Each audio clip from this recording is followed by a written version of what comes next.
Hey, this is Jersey. You're listening to the Garden State. You are listening to The Garden State, the only Jersey podcast that gives you all the news you need to hear this week. My name is Josh Sobo. I'm Josh Chomick. And I'm Jimmy Parks. And I'm Jordan Morris. Oh, we had two ands this week. Guys, come on. Welcome back, boys. Grammar. Hey, guys. It's so good to be back. We have a really interesting episode lined up this week. We have another guest. We're doing this guest thing, which I'm enjoying. It's pretty cool. But before we do any of that, I think it's customary that we start the podcast with a little weekend recap. Weekend recap. So let's talk about what happened in New Jersey this weekend. You guys get up to anything interesting? What have you guys been stepping in? I don't know if you guys could hear my voice, but I still have a cold. Like I was sick all weekend. I legit didn't leave my house from Friday till Sunday, just because this cold took over my life. And I feel like everyone has the flu, neurovirus, a cold, something. And I'm like better now, but I'm still congested, and it's been a week and a half. So I don't know what's going on with me. Something's going around. And Like you were sick for a while too. My whole family was sick. My daughter is still congested 2 weeks later. What's up with this congestion lasting for longer than like a week? I feel like growing up, I never had congestion longer than 3 days. Honestly, I think it's the flu. What you got? Maybe. Because I think we got the flu. I mean, like Saturday, or like COVID or something. I was dead. Wasn't like, it I didn't cold? want to leave my bed. Yeah. Well, I'm glad you're feeling a little bit better. I'm glad to be here, and hopefully I'm not getting you guys sick again. I don't know. It's a repeat cycle, maybe. We're getting some 80-degree weather this weekend. Which is crazy. It's going to be 83 on Saturday. So that'll clear you out for good. Get some vitamin D in you. But then I saw like we're getting a wave of pollen coming in. Okay. So that's going to take us out in a few weeks. Ruin you. So yeah, I got to enjoy this good weather now before I Papa get taken out again. Zyrtec, get some Zyrtec in you. Yeah. But yeah, I'm excited for this upcoming weekend. It's gonna be hot. Yeah. It's gonna be windy, of course, because the wind hasn't stopped in Jersey. It's gonna be like 30-mile-per-hour gusts on Saturday. Yeah. Fly a kite. It's kite season. When's the last time we had a calm weekend with no wind? And we're also entering wildfire season. So these high winds are extremely... I mean, there was a major wildfire last weekend.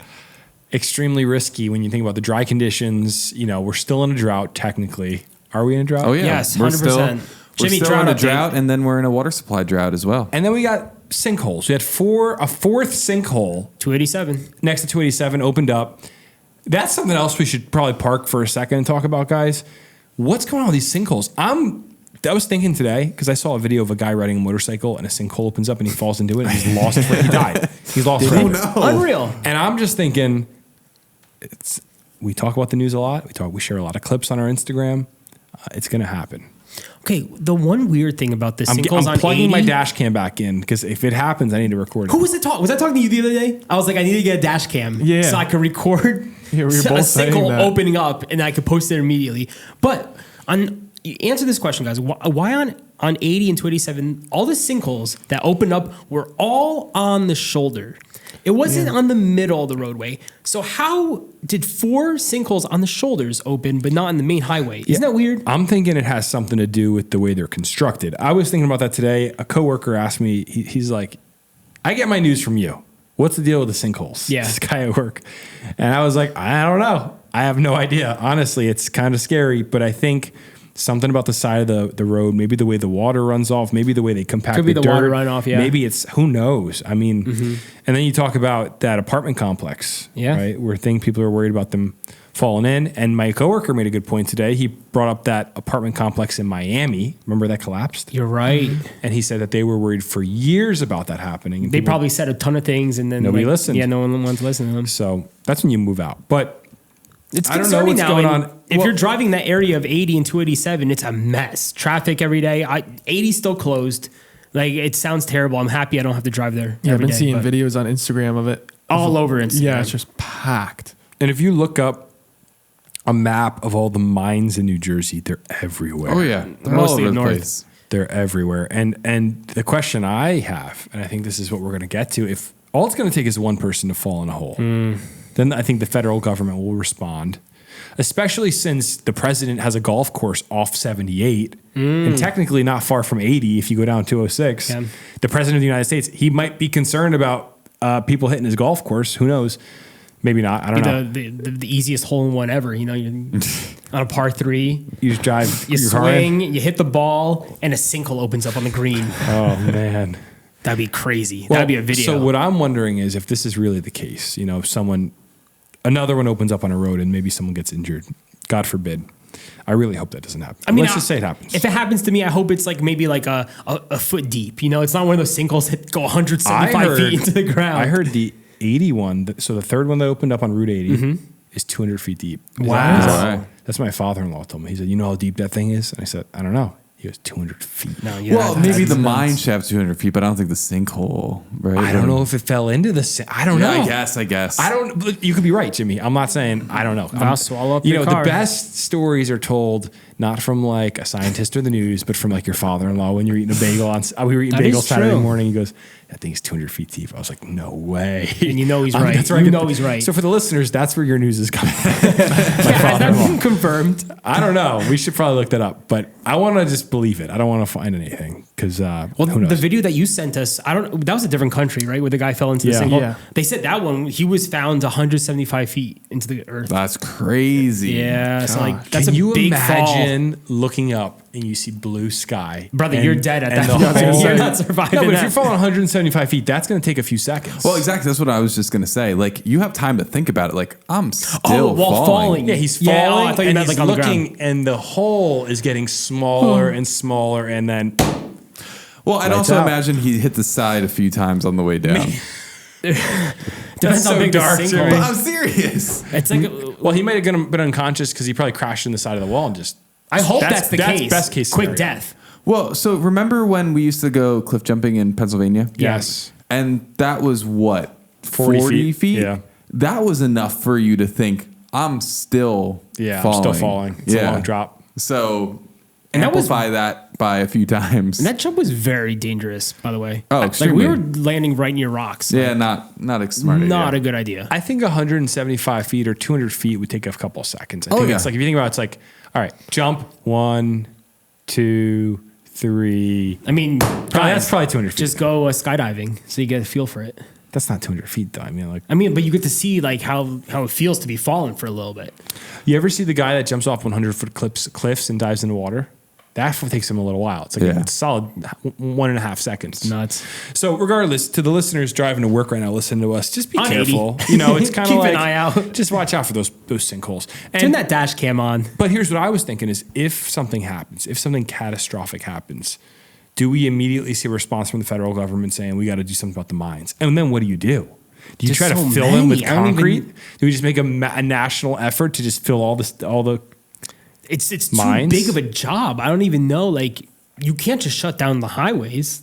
There's too many people living here. Well, of course that's what I'm saying. It's like, so how do we address it? Because right now I'm sure they're scrambling to figure out what the move is. They were saying it's costing $200,000 a day right now to work on 80. And $200,000 a day. The other thing is with these holes is if you've ever seen somebody backfill a hole, maybe just to build a house, to put a foundation in, when they fill a hole, they got to compress the dirt every so often. Might be Yeah. every 6 inches or every 8 inches or every foot. So they're dumping dirt in, they're pressing it down. If it's 150 feet deep, I don't even know how you do that. Yeah, bro. It's a big job. That's why it costs so much money. You think you can handle it? Yeah, easily. If I was in that world, yeah, 100%. Let's get this But man a until shovel. then, I'll leave it to the pros. So But I think like Jimmy Park said, he's not driving on 80 anymore anytime soon. I'm not driving anymore just because of the traffic. yeah, it's crazy. Not because I don't trust the road. I thought you didn't want to drive up there because of sinkholes. No. Jim, what'd you do this weekend, man? Honestly, I thought it was going to be a nice, relaxing weekend because I just was on tour for like 6 weeks, and I was like, you know what? I'm really going to do nothing this weekend. And then I got called into work, and I worked all weekend. Working man. all Jimmy. weekend. Collecting that overtime. Oh, yeah. And now we got you working overtime. here. Oh, yeah. Man. Jimmy's But- nonstop, man. This guy's he's a an American beast. hero. He's yeah, I mean, he is our own Teddy Roosevelt. Very proud of the kid. He's come a long way. Come a long way since those ALJ locker rooms. Yeah. Nice. Yeah, I'm proud of you. So Jimmy worked all weekend. Josh Yeah. Chomik was sick. Jordan, did you do anything interesting? I worked as well. So Who's clicking their chair? Not That me. me? That was you, Jordan. Do that. What were you just doing? You were just like wiggling. Oh, Yeah, there it is. there it It's is. the It was cable. so loud. What did That's you so do this funny. weekend, Jordan? Literally nothing besides working. Really? You work too? Yeah, I did nothing You didn't fun. go anywhere. No. You didn't play pickleball? No. You played pickleball today. I just played pickleball today. Yeah, it came from. And you guys were talking about the wind before. The wind is ruining pickleball. Like every time I go. True, it just takes the It just wiffle takes, ball. yeah, it just takes the ball. It's not like tennis No, where but the that ball makes is- it better. Now you have to add some extra spin. You have to plan your shots out. No, Listen, I'm just, it ruins it because you could hit it and it'll just drop. hey, listen. you know, yes, Jimmy, go. Do you know where you would not have this issue? indoors. Yes. At the pickle house. Pickle house. Yeah. I actually want to go there again this week. But Jordan keeps asking us for the connect. We should so- do a trip down. We should. Robbinsville Pickle House. See, That would be fun. But you can't complain about your little ball flying a few feet in front of you with the wind when I have to hit a golf ball 300 yards and then have the wind golf- affect yeah, that. because You guys are sharing the Oh, you guys are, please. it's like you guys are sharing the weakest war stories ever. We pretty much are. I have to hit a plastic ball. Well, I have to hit a golf ball. We are old men. Oh Lord. Hey, it's a struggle. If you play golf, you know what I'm talking about. It's been windy every weekend. You can't say struggle and golf in the same sentence. That's a luxury of life playing golf. But golf That's like is you going, it's No, a struggle drinking pina brother, coladas, it's- man. Golf it's is cold. a constant struggle, but yet we're so addicted because it's so penetrating, it's so beautiful, it's so therapeutic. It's so necessary. What's he talking about? It's so necessary. Get your What's feet on. going on your golf course? Touch the grass of a golf course on a nice, beautiful, sunny summer morning. The dew is still on there. It's just so peaceful. And if you don't play golf, you have no idea what I'm talking about. But it's just therapeutic, and that's why I play golf. I think it's my therapy. golf, and this is something I've thought about a lot. I think golf is just white collar hunting. What do you mean? Same concept. So, I'm you know, just if chasing you my live, score. if you live in the country, all men want, you want to go out in the quiet of nature, quietly, and you want to aim for a goal. Shooting a deer, maybe you'll just sit there and shoot the deer. And it's hard. You got to be patient. You got to be quiet. You got to be focused. Get the shot just right. And then for rich guys in New York, they want to go out on 18 holes in the middle of a Yes. fake forest. Yes. And they want quiet, and they're going to line up, take their shot. Okay. Do you see where I'm going with this? Yeah, but Men of people all do that in ilks. Jersey, though. People do that in I'm Jersey. saying men of all ilks just want a little quiet and some nature. Bro, and Chase, you're always chasing. There's something I was telling primal. you, I wanted to maybe start running with you one day because I wanted to see that. I want to see what my average pace would be, and I feel like I'd constantly want to break that average pace. Yeah. So I'm always like chasing to break something. Speaking of Oh yeah, and speaking of running, breaking things and hunting, check out this. This guy won for hunting the biggest black bear in Jersey. Look at that big. holy look cow! at that big boy. Did you put this up? No, it was on some. It was on an arrow page for the arrow he used. But look at that thing. I have to look up where You he should put actually this shot up. it. Look at this bear. Oh my god. Yeah, he This is won the for size of like a massive. Kia Soul. New Jersey state record black bear using the titanium 2.0 Sever Success. I guess that's the arrow. Oh yeah, look at that thing. It's crazy. Oh my goodness! Yeah. So, what do you think of my theory? I mean, yeah, I think we're all just chasing after something, and it's just nice to be out in quiet and beautiful nature. I don't want to be locked in the house all day and sitting on the couch watching TV. That's not life. Yeah. That's miserable. Unless it's I agree. Severance. Unless it's Severance. So, very good. Yeah, I agree. That's a good point. So yeah, we'll run sometime soon and we'll discuss. Yeah, we go for run. I want to give an update on my running because you pushed me on this podcast. You publicly embarrassed me, and one of my friends brought it up to me. and As a said, brother, that's my job. I have been running still. I got sick for 2 weeks, and it was impossible to run. My Cool. lungs were so tired. So I took a break, and now I'm back. I did 5 miles yesterday. Did 5 miles on Monday. Let's go. I'm going to try to do 10 miles Saturday. Let's go. And then I have this marathon in I think Half it's marathon. Half marathon in 2 weeks. Embarrassing him again. Wait a second. It's in 2 weeks? I think so. Is this a Jersey City one? Maybe it's longer than that. Jersey City. Half. Bro, you got to give us these dates. I want to come support. I want to hold the sign. It's April something like 17th. This is huge. Oh, April 13th. I should probably. wow. That's Brother. coming soon. Wow. Oh my gosh. So Wait, like you're committed. You're ready to go. I'm doing it. I don't know if I'm going to do it well, but I'm doing it. I signed No. up. I paid $130. It doesn't matter. You'll finish it no matter what your time is. We're gonna be proud of you, and we're gonna you be gotta standing there walk. we're gonna be standing there at the finish line to carry you. If I got to walk, I'm leaving the course. I'm We going to have say to pick carry me up. him to the finish line. You ran a half marathon. It's like a half marathon. You're dragging me across. That'd be embarrassing. Wait, so what's it? The April 13th April 13th, in Jersey City. Jersey City. I guess we're gonna have to be there, fellas. 7 a.m. start time. We have to lift up our brother. Yeah, I'll be done by 9 a.m. It's 2 hours ish. Yeah, about that. And then I'll be hanging out with you guys. Yo, that's crazy. I've never actually went to like a marathon or something to support someone. It's gonna be awesome. Half marathon shouldn't be bad. I think I'm fine, but Yeah, I should. you'll finish. We'll see. So let's do one mailbag, and then we got a guest. So stay tuned. This is going to be a good one. Let's check out what the listeners are saying. Hey, if you want to call into the mailbag, the number to call is. Please call into the mailbag. 908 67 99 99 3. What's going on, Garden State? This is Mike. I'm driving back home to New Jersey from Pennsylvania, and I just seen something off 78 here outside of Bloomsbury, New Jersey. There's a bunch of hot air balloons in the air, and I'm just wondering if you guys know anything about the Hot Air Balloon Festival this year, if it's coming back or if it's on hold. Anyways, love the show, guys. Talk to you. Thank you, Mike. Hot Air Balloon Festival. We talk about this every year, and we never make it out. Yeah, we always want to. I've always wanted to go, and it's pretty cool how we just saw a ton of hot air balloons in the sky. Like, I wish I could fly a hot air balloon. If you've ever seen one just in the wild, it is majestic. It is, right? Something I want to do really bad. Like be on it. Yeah, I want to go up in a hot air balloon. Kind of freaks me out. Why is that? Anything can happen on a hot air balloon, brother. I I think just you lose feel control. like- I feel so easily. It's not like a plane. I just feel like you never hear about hot air balloon crash. Plane crashes you hear about. Because Jimmy- nobody flies on hot air balloons. What do you mean? Because how many planes do you think are in the sky right now versus hot air balloons? That's true. Yeah, but I don't know. I feel like you'd hear about one or two. I mean, I've seen videos of hot air balloons crashing. Wait, really? like Yeah, death? where the balloon like catches on fire or something. The people Because they just have perish. a flame in there, so it's like Is that how they work? I thought it was like cold. I thought it was cold Wait, inside did the balloon. did the people make it? I have no idea. I just see it's the, not good. the thing on fire. You know, free falling a couple thousand feet in a basket's a pretty lame way to die. That's why I'm just like, I don't need I'd a rather flying go down air. a sinkhole. Yeah, it's I don't debatable, know. actually.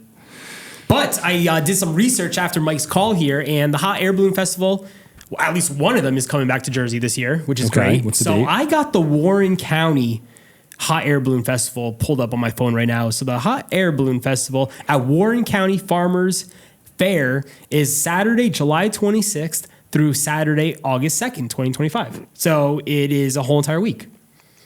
I'll be going. At the Warren County Fairgrounds in Harmony, July what? New Jersey, July 26th. I'm not going. My Through- daughter's born 2 days before that. Unless she comes like a week late. Maybe. Then I want to be at a hot air balloon festival while my wife is like about to burst. Probably not. That's a good place to give I birth, mean, though. I don't know. in a hot air balloon. Yeah, hot air balloon. Whoa. That'd be, like, they'll tell everyone Do about you it. think Would that be the going first? up would alleviate the pressure? Or like make the birth That's a easier? Jimmy question. What do you think, Jim? The barometric pressure. I think that Shelby would probably leave you if you Think were about all the county. you That'd be so even cool. suggested this. I'll rile the whole county up, bro. My- Everyone would come gathered around at the bottom, like cheering you guys on. That's My 2-year-old would love it. I'll tell you that. She think it's the coolest thing ever. But So all yeah, right. July 26th through August 2nd at the Warren County Fairgrounds. Mike in Harmony, New Jersey, if you want to go. I'm going to do my research because I'd love to go. Maybe we could like do something cool there. That would be Film fun. an awesome Did he video. say harmony? Like Harmony. harmony. Harmony Cobell. Oh, sure. Harmony Yes. Cobell, too. Harmony, New Jersey, which I've never actually been to Harmony. I've been to Warren County. Like, I don't think I've been to Harmony. Cool town name. So, yeah, Mike, thank you for calling. All right, so let's get into the meat and potatoes of this podcast. Last week, we did a story about a former mob member who had a 6-man kill count. He had killed 6 people. Sean Elite. He did the time in prison, and now he's out, and he's a part of the, is it the Township Committee? He's a committee member in Englishtown, New Jersey. Yes. And so we were talking about this, and we talked about how there's drama with the mayor, and we posted the video, and the video spread like wildfire. People It really blew up. seemed to think it was funny that there's this former mob member that's serving his community. So the mayor of the town reached out to us. Well, because at the end of the podcast, Josh is like, hey, if you want to come into the podcast and talk about it, Yeah. hit us up. And he did. He did. He sent me an email. he wrote us back And right away. I make good on my promises. So we had him come by. His name is Daniel Francisco, mayor of Englishtown. And we sat down for an interview with him. And I'll say this. It is great to talk to people locally. you hear about stuff going on, just come by and talk about it. Because Also, it's a completely different perspective than reading a news article.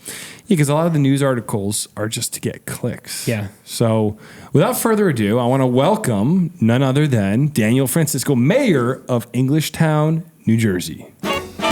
All right. Well, welcome to the podcast, Daniel. Thank you for joining us. Absolutely. Thanks for having me, guys. I want to tell you, out of all the coverage of the last 2 weeks, we had a front page of the New York Post. NJ1015 was talking about it for 3 days in a row. NJ.com, Star Ledger, Local, Asbury Park Press. The clip that I got sent 30 times was your show. So when I was Love told to that, hear it. yeah, I was enjoyed watching, enjoyed listening, and thrilled to be here. And thank you for having me as a guest. Thank you for that. I will say our goal is to destroy legacy media as a couple of guys that have full-time jobs and don't get paid by the corporate press to do this. Well, you have a thank sympathist with me. I was a former executive director at Project Veritas. I lived and breathed figuring out the depravity of the corporate press for years. So I think this is the future of media, right? Long form dialogue, not snippets on cable news and little boxes. So I love what you guys do. I'm jealous that you guys have a successful program. It's awesome. Well, thank you, man. Thank you so much. And that means a lot. It's been a labor of love, and we're hoping to get to a point where it could be something significant. So thank you for saying that. But I wanted to go back before we even get into all the details. We put this clip up and we thought, honestly, I'll be super straightforward with you. I thought it was a funny story. I'm like, this is just New Jersey. It just sounds very Jersey. And I wasn't, even when I read it, I was not sitting there going like, oh, let's dissect the conflict of what's going on here. I just thought it's just a It gave us story a good that laugh. you would only read in New Jersey. We were chuckling. And at the end of the clip, I said, and maybe you heard this, and that's probably why you reached out. I said, I don't know. I want to hear the full story. If you want to come on the podcast, reach out to me. And you did. You sent us an email. So I'm glad you did that. He says that so much, by the way, and Yeah. no one ever reaches out. So No. we were very happy I to know hear that from you. because I've done this before too. I mean, I have not nowhere near the scale that you guys have, right? And this happens in politics. This happens in business. Anyone tells you when there's discomfort, when there's enemies, when there's people that oppose your viewpoints, make yourself available to them. Open your hand, right? And that's when you really determine like who's genuine in their beliefs and their intents, right? So I love that you guys said that. And I heard the clip and I said, why not? I'm going to reach out. And you guys is promptly awesome. responded. So it was great. Well, yeah, thanks for making the trip up from Englishtown. So take us back a little bit here before we get into some of the meat and potatoes. So you're the mayor of Englishtown. Yes.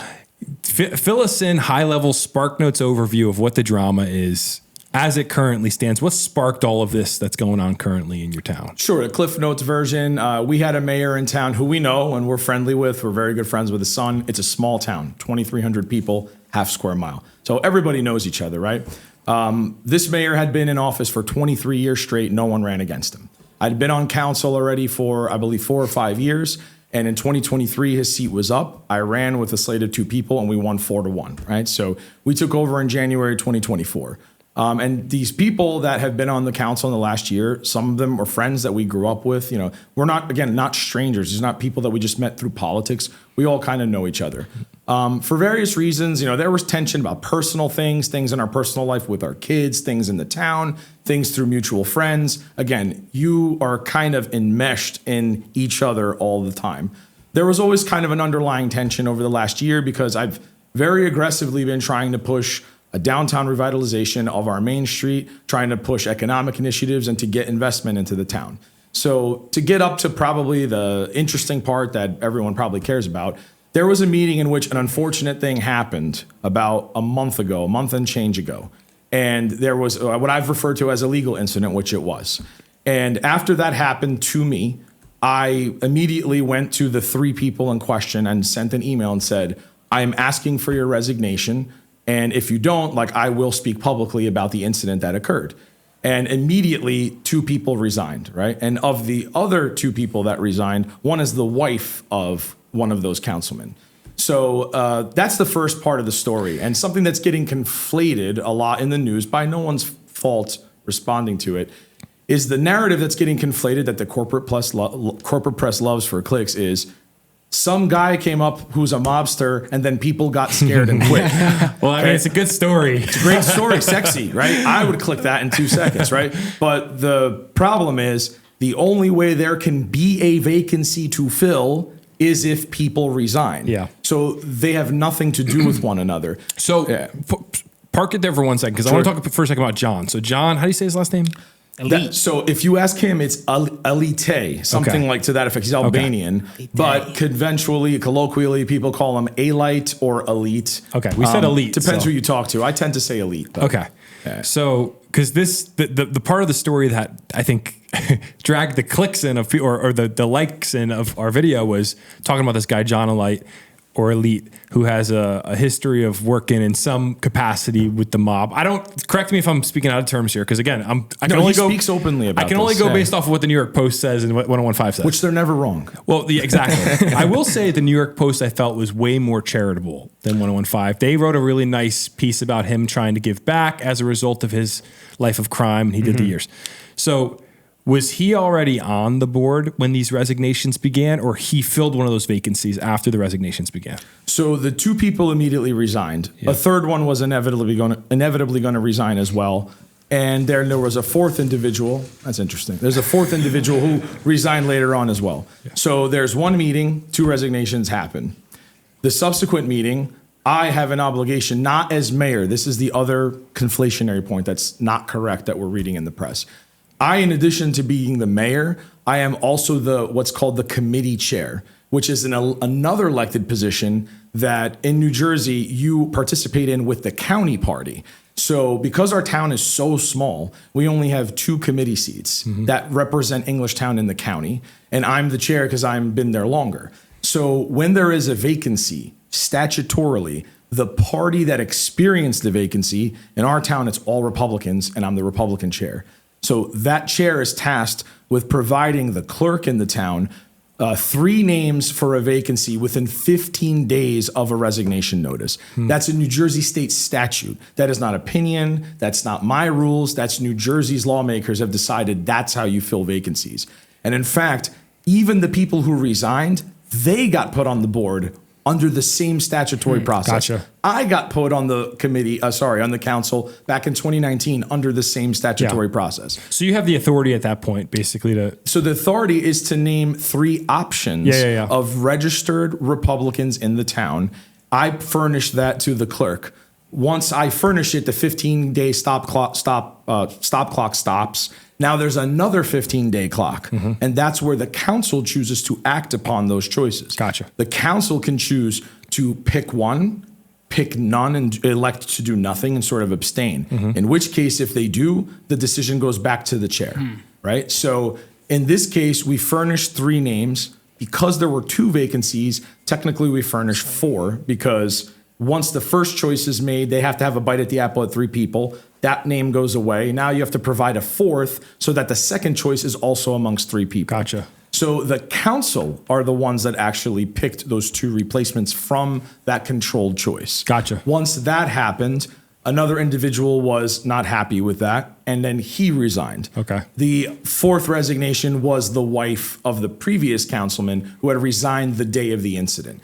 If you read the news, it's, well, this guy showed up and all these people resigned. Yeah, no, that's not what happened. Yeah, so if people didn't listen to last week's episode, the NJ1015 definitely painted it as if John, for the listeners, former mob ties, did prison time, allegedly killed 6 people. John comes on and everybody's scared and they're fleeing like flies. And it's hilarious. This is a bigger story outside of Englishtown than inside Englishtown because, like I said, our town is really small. Most people in town know who John is. John does not hide from his past. If you were to be sitting at Foodies, our local diner on Tennant Avenue, he would tell you about it if you asked him. But he's relatively innocuous otherwise. Like he doesn't just go around pontificating about things like this. Yeah. And people have really strong relationships with him to the point where last Friday, because of all of this sort of noise, I elected to have a town hall. And I said, look, if you're concerned about what you're reading, if you're concerned about anything else going on in town. What you see on Instagram. Right, what you see on Facebook, Instagram, where, From the Garden State. The peanut cow. Yeah, your clip went everywhere, guys. Like, you guys were the #1 clip, absolutely. I said, here, I'm going to get in front of a camera. We're going to get a microphone. You can fill our room to capacity and say anything you want about anything. That entire evening, the room was filled to fire capacity. We had our police there. John was there. And Patsy, our other new councilman who was brought on with him, was there. There was one person at the end of the 2.5 hours that slightly brought up a calamity about John's past. And in this room of people who admittedly, a few of them aren't the biggest fans of me, and most of them are very cordial and friendly with me. On both sides of this spectrum, at the very end, when this guy made this comment at me and John, the entire room in unison cursed off this guy, told him to leave, said that this is a small town. We all know John. We don't care about his past. We're all friends here. The only people who can hate people around here is ourselves. Like, you don't get to come in here and tell us how to feel about our neighbors. And the room had John's back. It was actually like out of a movie, and I wish we had it on tape. It's awesome. So NJ12 filmed the entire thing, and they interviewed John at the end. So they have the footage. But the guy left the room in shame because everyone came together to defend John. And I literally made some quip at the end like, I'm really proud to be from Englishtown. And everybody laughed. Like, I know that sounds like, oh, everybody clapped at the end, right? Like that's literally what happened. Yeah. So inside the town, no one's upset. Yeah. And he doesn't run from his past. He doesn't lie about it. He is very transparent and open about it. And he's been doing lots of positive work over the last 15 years to turn his life around. And I admire the guy for that. He gives me sober advice on how I should handle my issues politically in the town. And I respect him, and I respect our group of friends that are becoming a big part of trying to transition our town with our goals and what we're trying to do. Yeah, that's awesome. It sounds like I like the fact that it's a small town and people, can get together and have a conversation. I think that's something that's missing, honestly, from political discourse overall and you see it all around. Everybody's concerned about the federal issues, right? It's like what's happening in DC. But what actually matters, it does matter. Don't get me wrong. It matters what happens in DC, but most people don't show up to a town meeting, Right. and they're really interesting. I went to one with my dad when I was still living, at my parents' place when I was younger. And it's really interesting when you see what goes on when people come together and get to voice their different perspectives. So it's nice that it sounds like everybody's pretty tight knit. I was going to ask, so there was kind of a, you spoke in vague terms, which I understand, about this sort of starting event that led to resignations. Sure. And sounds like you can't speak about it fully yet. At some point, will you be able to expand a bit on that? Do you feel, or is it the type of thing that's... I'm going to be very honest with you. Despite all the emotion from even the counterparties that may be upset about what's transpired in the last month, despite all that emotion, despite all that anger, these people are human. These people have families, and certain actions have consequences. So even if I want to succumb to my emotions, I understand that me doing something has a very real consequence to other people. So right now, like I said, outside the town, most people don't care so much. They're interested in clicking because of John's name. Inside the town, in our little world with our little Facebook group and our 2,300 residents. And your raceway? Yeah, well, that's actually an old bridge. So, oh, is it? Yeah, so that gets brought up all the time. That's an old bridge, and the Englishtown auction's in Manalapan, so neither of them are in Englishtown. But inside the town, I have to figure out what's my appetite for possibly influencing or impacting other people's life. So, look, I am not new to this. I am admitting that some of the people that were on the council with me and who are on there now, this is new for them. I've been doing this stuff for 15 years. I have thick skin. I'm used to getting attacked. I was doing it on a national scale for years. So to come to a situation like this where it's difficult because these are people you've known, you've grown up with, I'm also sensitive to the fact they're not my enemies, right? At the town hall, I even mentioned that two of the people, and I don't want to bring attention to their name in a negative way, so I'm not going to say their names. I literally said in the town hall, it's on tape, I love these two people, and they're two of the people who resigned. I said I have no ill will towards them. They literally live 2 doors down from me. My son even said, my son who's 7 said, why is so-and-so upset with you, Daddy? Because he was at one of the meetings where this person made comments. And I don't have a single negative thought towards them. I know that people go through things, people are upset about things. I'm going to make the decision of whether I think it's appropriate for me to do something with the evidence and the things that occurred in that incident. But my heart tells me not to. So I'll see what happens over the next month or two. More than likely, emotions recede, people calm down, and ultimately, what I was taught is results are what speak. Right. So when you have an impact, people can get jealous. People can get upset. People can get emotional. But that draws out people's emotion. The best way to overcome that is not to attack people, not to be negative, not to put them down, not to insult them. Even when the world is doing that to you, take the high road and show people your results, show people your passion. So that's what I'm going to try to do. I believe in Englishtown. I believe in my neighbors. They're good people. I think we're going to come out of this in a great position to really change our town and deliver on the promises that we've made.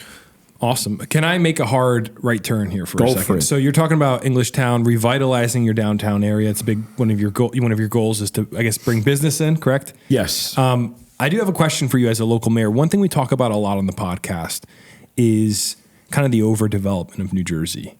And it's obviously tied to the Mount Laurel stuff. You see these apartment buildings going up everywhere. And I was curious, is this an issue in Englishtown? Are you being pressed on by the state to build housing that maybe the locals don't want? And what are you guys doing there when you see that those situations come up? Is there anything you can do as the local mayor? Yeah, so that's called there's affordable housing initiatives. And not every city, but there's a formula that gets put out. And this is an issue that every municipality has to deal with.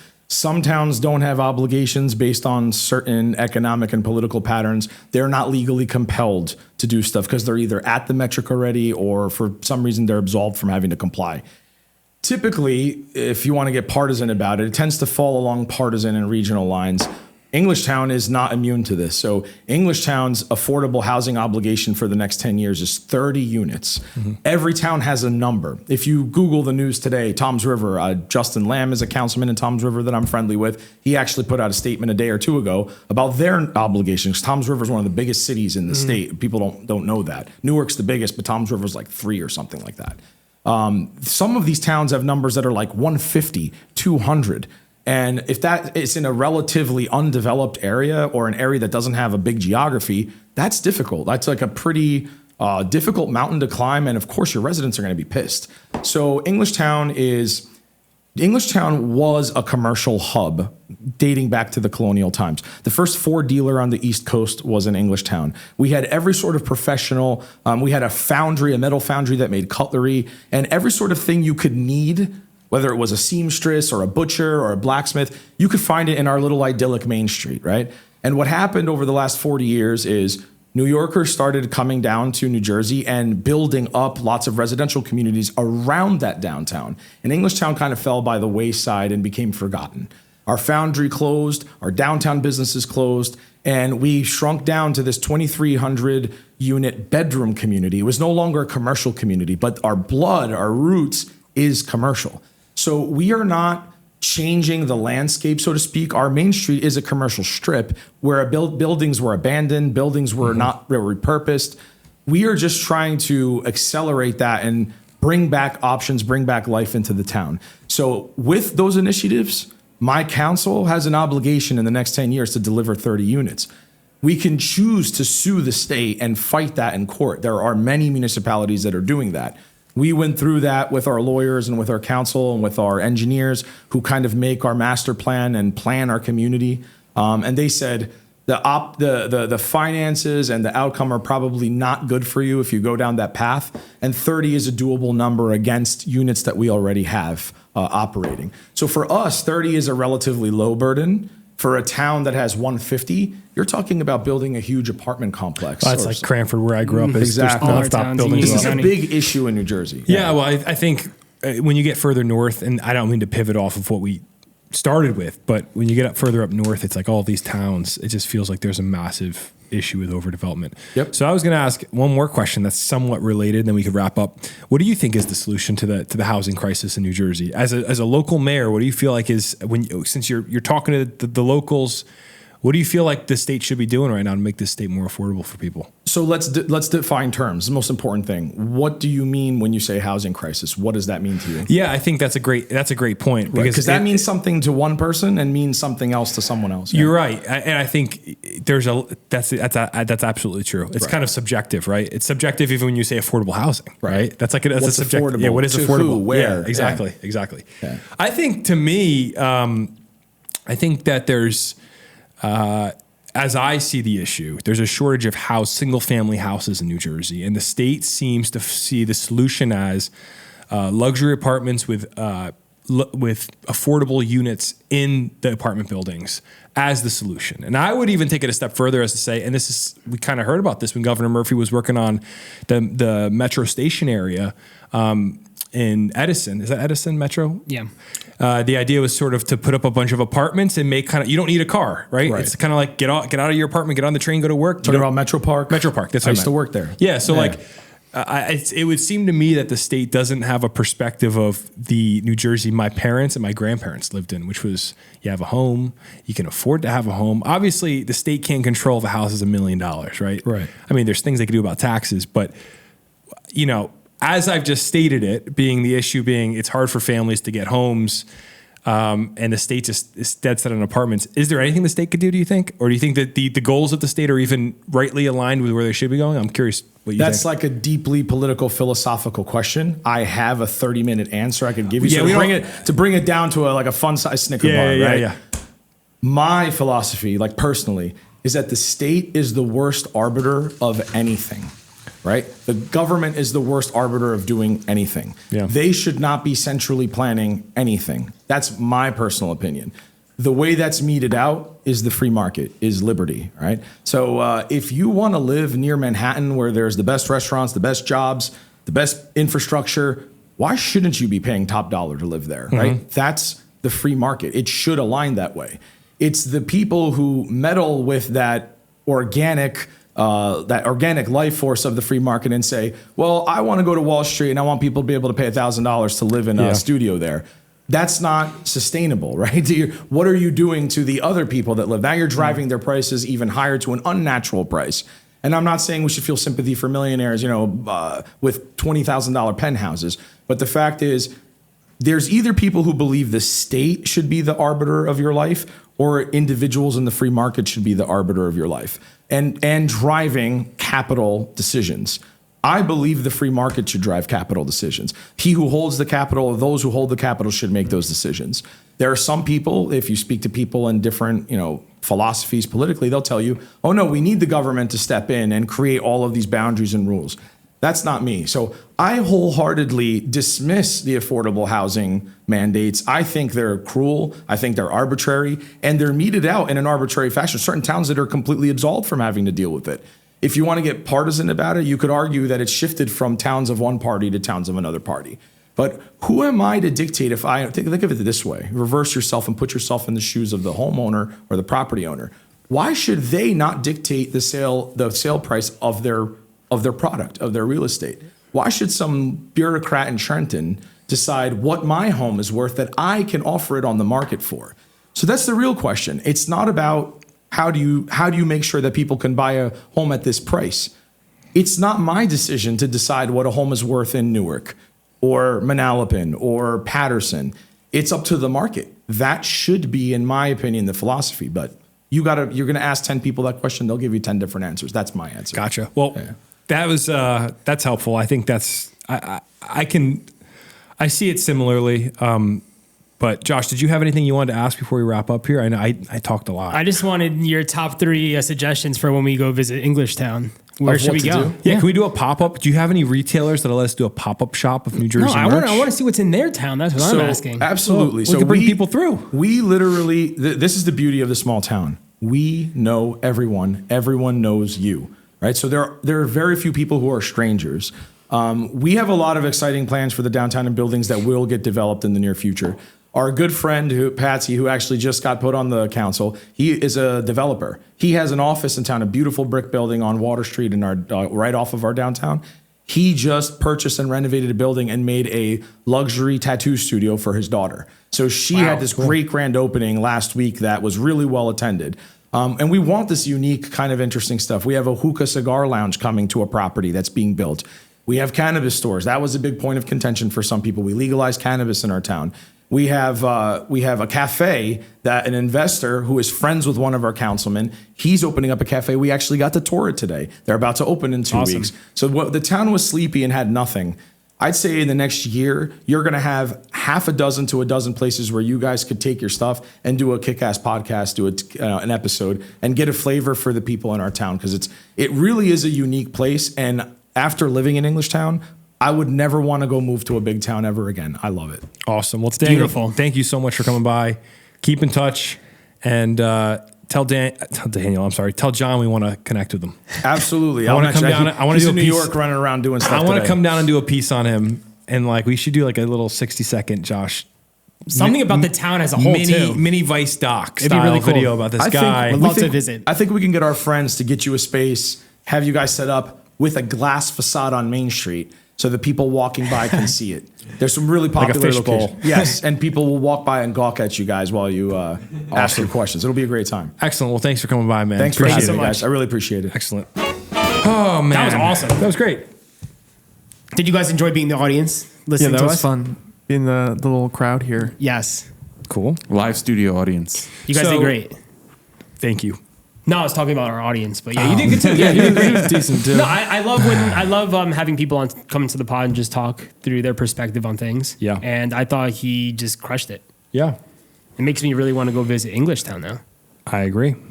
So, hey, why don't we get in some news? We have a few stories lined up here, and then we will do a hard wrap of the podcast. What do you think? Put a bow on it. Josh, read us that first headline today. Let's get into the story, guys. We have a few good ones this week, so let's dig in. A New Jersey police chief has been accused of spiking a coworker's coffee with Adderall and Viagra, pooping on floors, and sticking a hypodermic needle into a coworker. Someone should Wow. call the police on this guy. Oh, man. It's coming from within inside the police station.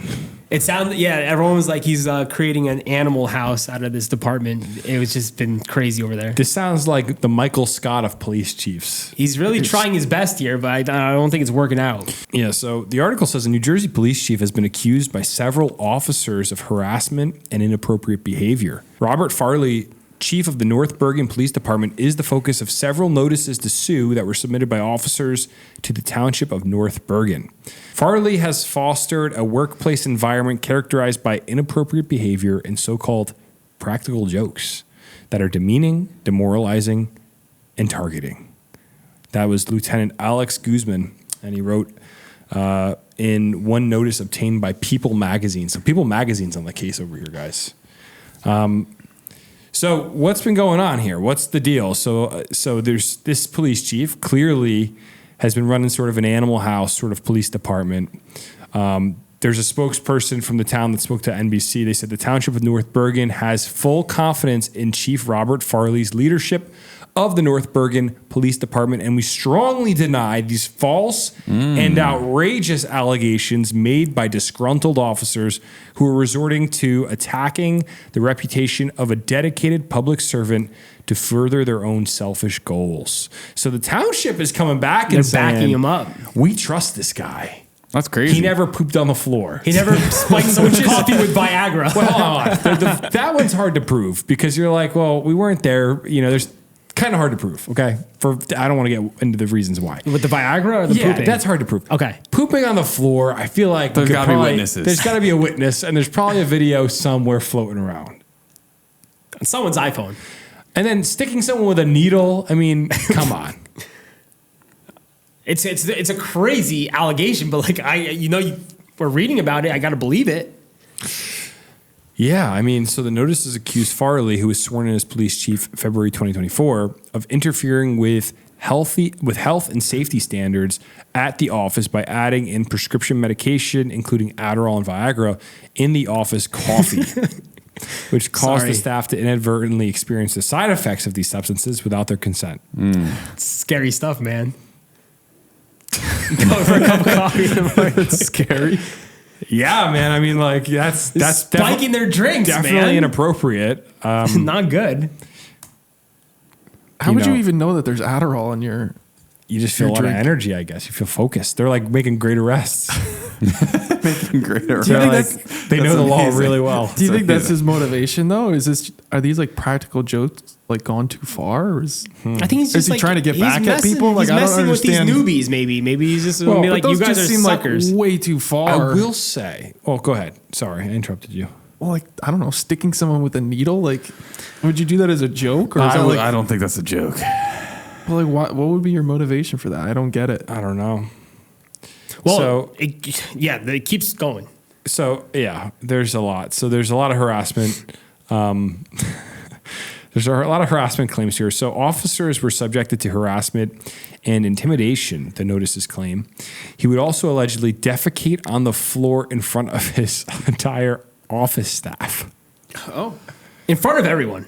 This is sadistic. This man needs to be stopped if this is true. And leave feces on the bathroom floor with the intent of having someone unknowingly step in it. Bro, Oh my God. What is wrong with this guy? Keep it going. This is good. Farley was also accused of ordering officers to complete his daughter's homework. You have to read that again because you just. Farley was also accused of. Sorry. Farley was also accused of ordering officers to complete his daughter's homework, which was described as humiliating. He also allegedly once jabbed another officer in his genitals with a hypodermic needle. Jeez. What? A lot of allegations. A lot of things are going on in this department by this guy. And multiple officers are coming out about it, bro. None of those. Okay. How do you If think of any of this? these were just one claim, it's crazy. Okay. If I heard that a police chief was ordering Yes. officers to do his daughter's homework, I'd go, that's nuts. Yeah.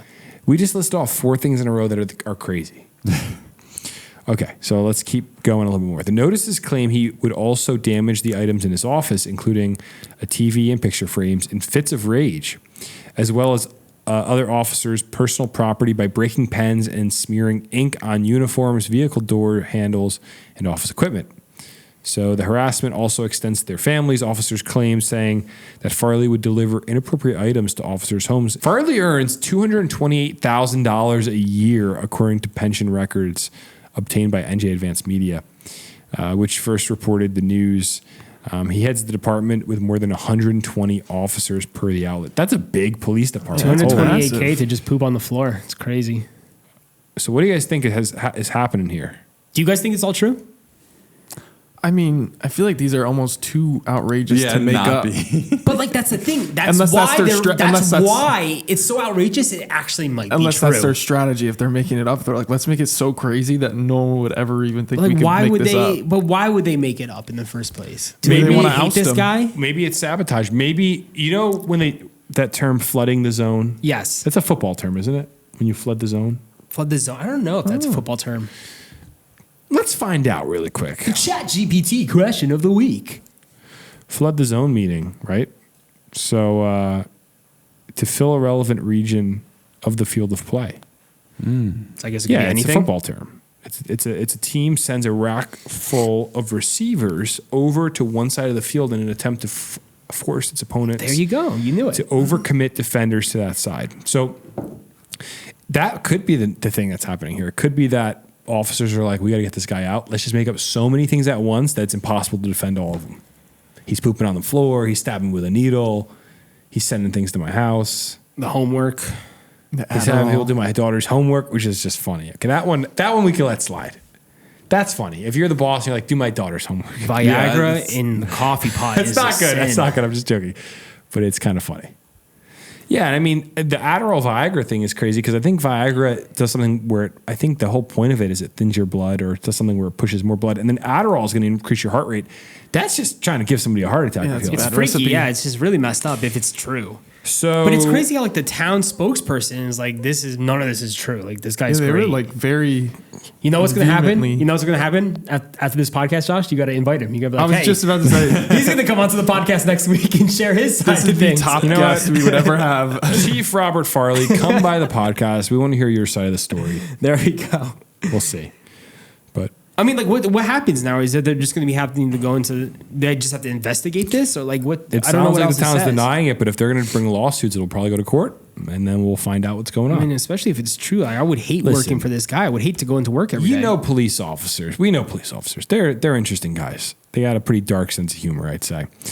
If your police chief did a number 2 on the floor, somebody has a video of that thing somewhere. We know for a fact. Well, someone said it's called the secret oath of brethren police officers. Maybe people just had enough. We'll see what happens with the investigation. And someone was like, he's a lifelong resident of North Bergen and no one knew of this guy's deficiencies. Make that make sense. So Yeah, I mean, it could go either way. I'm interested to hear. We should ask some of our inside sources in the local PDs and see what we can find. Yeah, out. see if anyone knows about this dude. Or It's great. if you know somebody that's a North Bergen cop, tell them to call in the mailbag. We won't play it, or they don't have to say their name, or they could just text our number because we want to hear what you guys know about this. Spill all the tea. Spill the tea. All right, let's move on to another story here.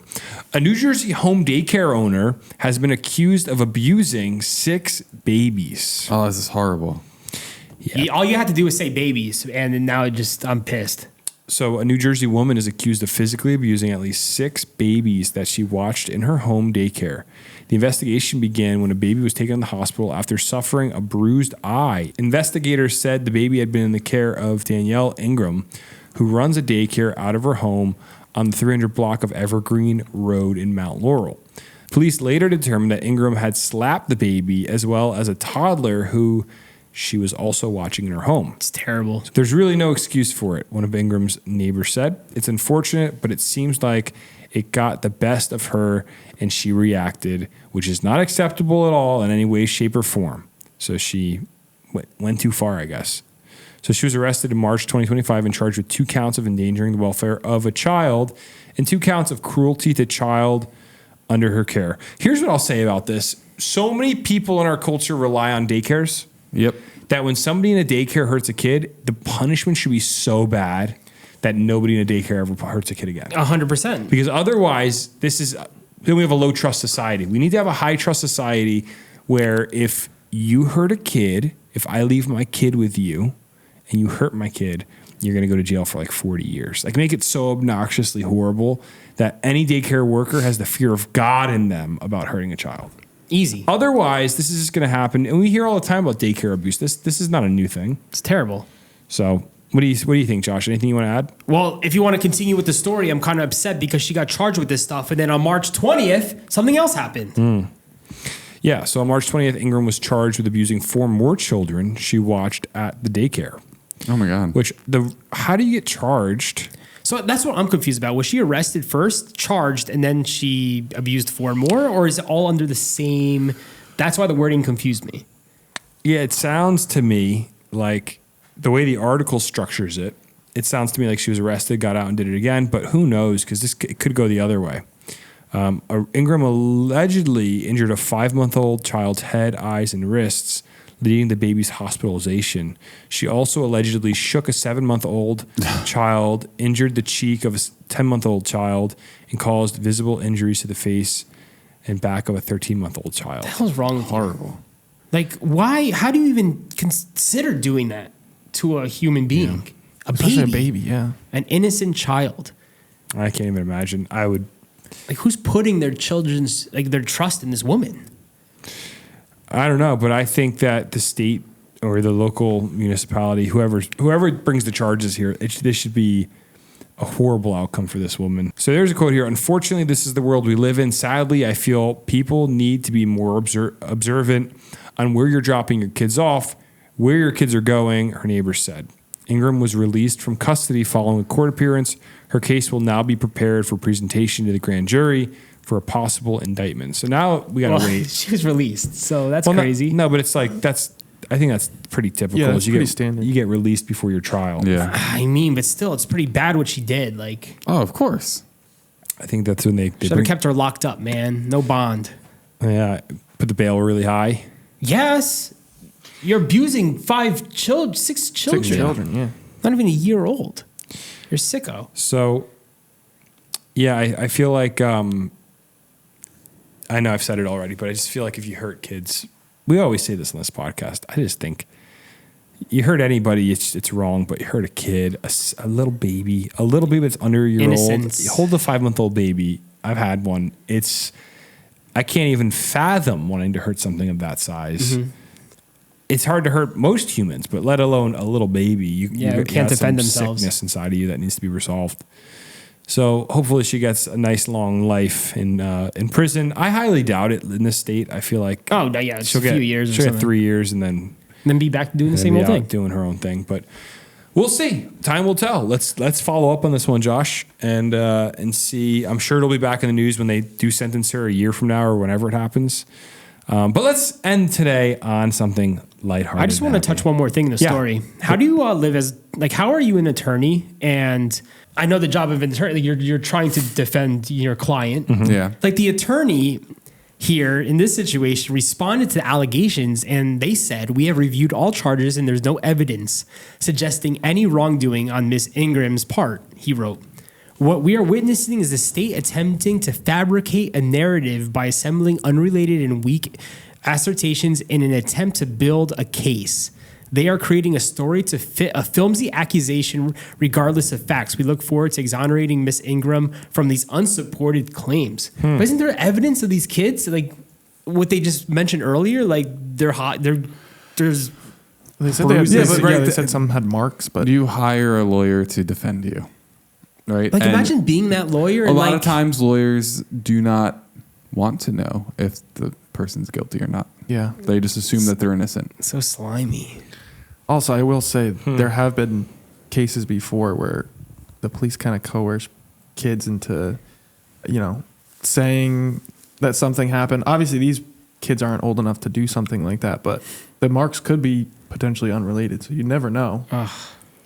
And I But- didn't realize this. If a provider is caring for fewer than 6 unrelated children, they could operate as a family child care home and would not be subject to licensure and inspection. It's very interesting. Yeah, that seems Some kind of of the crazy. details here. I think that actually makes sense. You think it's crazy? I don't know if you're. Well, I guess If like for most people, like if my mom said I'm gonna have 4 babies yeah, from family friends, I'm gonna watch them and get paid to do it. I don't want to be a traditional daycare. It sounds like, yeah, if it's someone we like have grown up with or have known for a long time, I think it's different when it's like 6 random children. Like Well, I I think that maybe they know her, which would make this story way worse. Because like you think so? That's I what would, they I would didn't assume, mention. I would assume that the If parents it's 6 if it's babies just in a home 6, care, yeah, who knows? Yeah. Like, how do you find somebody who does stuff like that besides like looking up a daycare? Like somebody who just Well, has babies in their home. It scares me. I'll be honest. Well, my daughter doesn't go to a daycare. She's home with my wife, which is a great thing. We're very blessed that that's the case. But I can't imagine. People freak me out, man. I'm skeptical of everybody. Yeah. I'm skeptical of you. I mean, Especially him. I've been skeptical of you since the moment I met you, but your mom texted me saying he needs friends. So I was like, okay, I'll try. She did not say that to you. Your dad texted me. Sorry. It was your dad, not your mom. About that. All right, let's move on to the last story. Let's do something lighthearted and fun. Let's pump this podcast out today. I don't even know. Yeah. I was Let's looking for- I was let's pump it ourselves. Hey, New Jersey, do you like pumping your own gas? Well, there's a new proposed law that is going to allow New Jersey residents to begin pumping their own gas. We do this story once a year. Well, we do, yeah, because it's a perennial story in New Jersey. The last time this law actually they tried passing it was in 2022, and it didn't pass, obviously. And now they're trying to do it again. And it's still not going to pass. See, this is what the problem is. Yeah. This is what the problem with our Ooh, government he's fired is. up. He's fired up. Go, Jim. Oh, go, Jimmy, go. He's fired up. This is the problem. They've tried to do this how many times over how many years? There's nothing better that these lawmakers could be doing.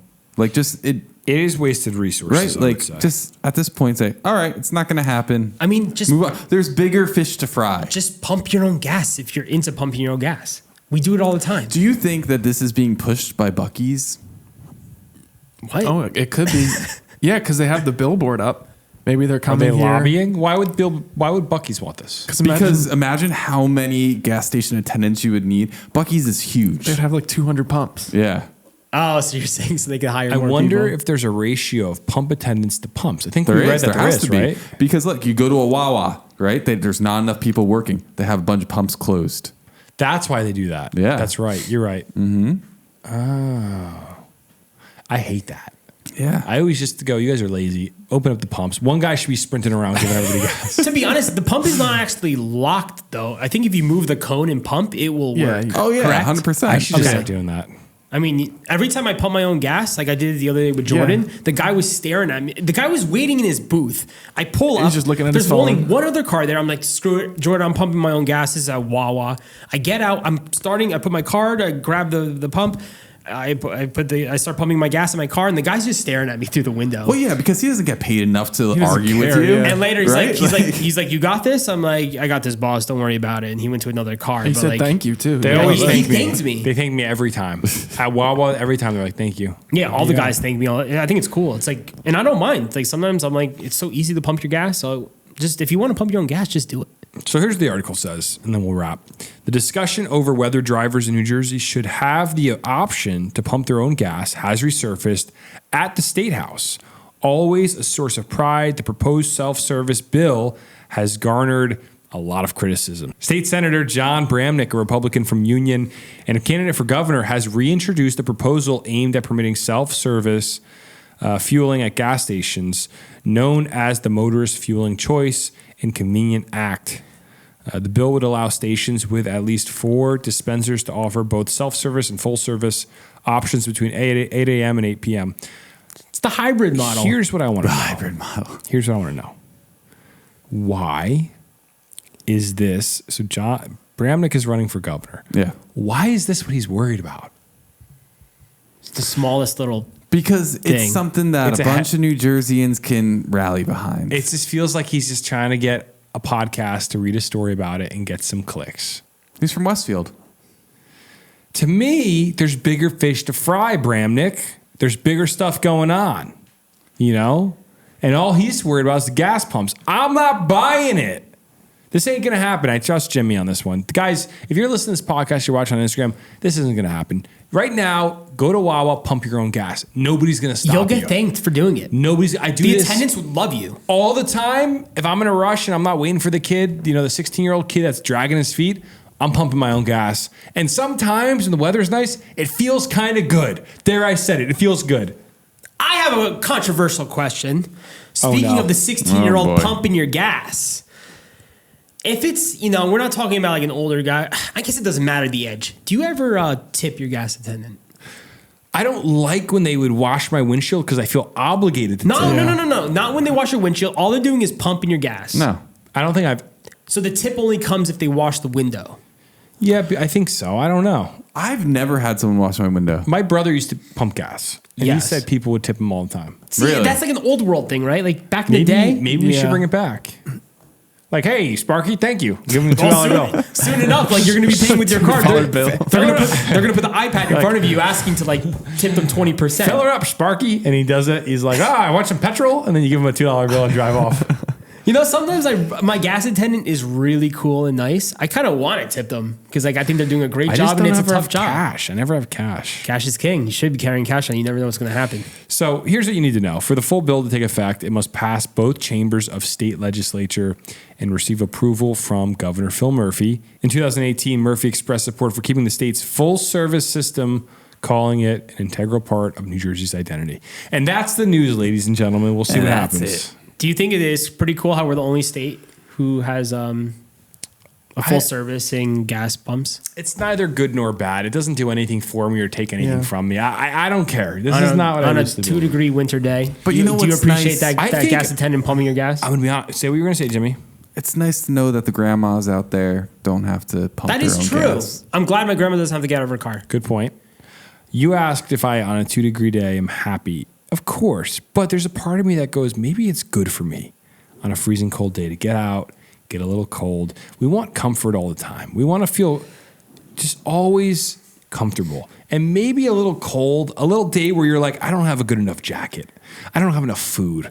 I don't have enough shelter. Maybe that would make people be a little more grateful for what they do have. And maybe what's really happening here is the people in New Jersey need to learn to pump their own gas. And with that, ladies and gentlemen, that's the end of this week's podcast. It's pretty easy. Like, I don't know why people complain about it. It's- I like doing it. I think we reposted that one video with that girl from Jersey. Oh, the pump is just the Where gas she's is like, going it's everywhere. spilling everywhere. I couldn't believe that was real. Wait, that was real? Yes. That's crazy.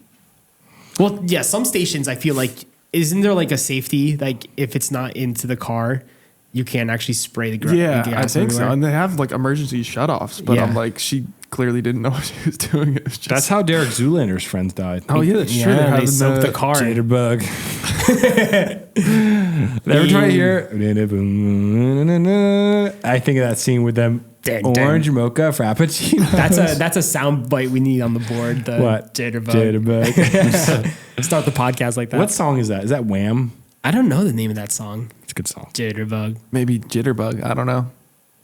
It Seems like it'd might be a just be fitting called name. Jitterbug. Yeah. All right. Hey, everybody. Thank you for listening to this week's episode. Make sure to call in the mailbag 908-67-99-99-3. The Garden State is a production of Josh Chomick, Josh Sobosinski, Jordan Morris, and Jimmy Parks. We have no corporate backing, and we're proud to say that.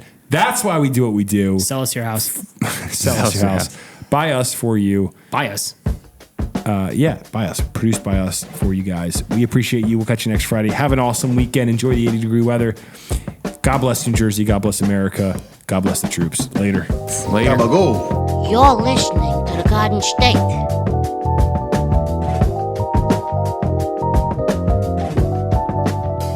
The Dirty Jers.